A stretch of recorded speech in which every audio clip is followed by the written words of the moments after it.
hunted a little bit. I didn't know they made this. I was looking for a replacement because I got one that had the toothpick and the tweezers in it, which I liked, but I lost it. So then I found this one.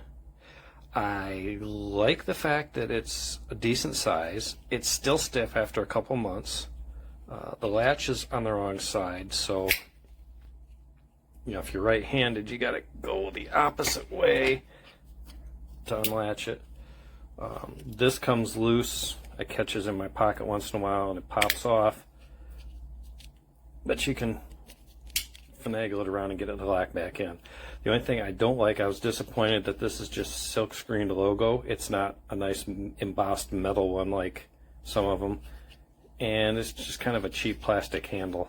That was kind of disappointing, but the actual blade and stuff is really good quality.